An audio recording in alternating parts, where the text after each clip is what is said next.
السلام عليكم.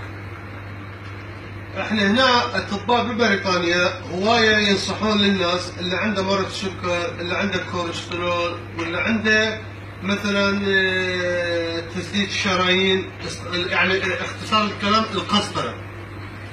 هذا موجود حتى بالانترنت بالفيسبوك، تقدرون تبحثون، مو مجرد انا دكتور احكي، لا مو دكتور، بس احنا نشوف قاعد ننصح لجماعتنا بالعراق لان ياكلون اكل غير طبيعي غير قانوني، زين، وكل شيء عندهم الله كريم، امنتوا الله كريم.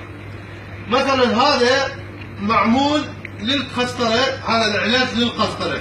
انت تحس تاكل تحس بنفسك بالدم سد شرايين. نص جلاس استكانه زيت زيتون، نص لتر ماي، قطعة واحدة أو قطعة وربع زنجبيل، 20 راس ثوم. هذا تخلطه بالماكينة الصبح فنجان واحد وبالليل فنجان واحد، خلال 8 أيام 10 أيام. إذا عندك قسطرة، وإذا تحس عندك قسطرة أو رحت للدكتور قال عندك قسطرة، مو 99 100% يصير عندك فرق. ثق بالله ثق بالله ثق بالله. هاي نصيحة من عندكم، من عندنا لكم. اللي عنده سكر زين ياكل تمن وخبز، بعدين يقول جيب لي شاي بدون شكر، او ياكل كاي قمر جيب لي شاي بدون شكر. هذا حكي فارغ.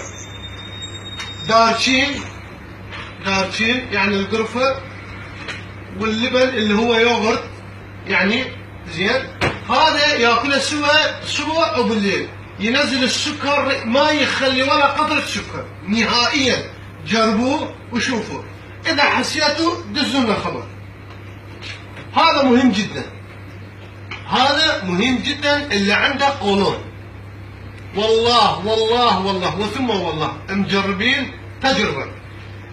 5 6 حبات ليمون بصرة، تقشره، بتطلع البذر ماله، تخلي له يمون ويا شكر، زين.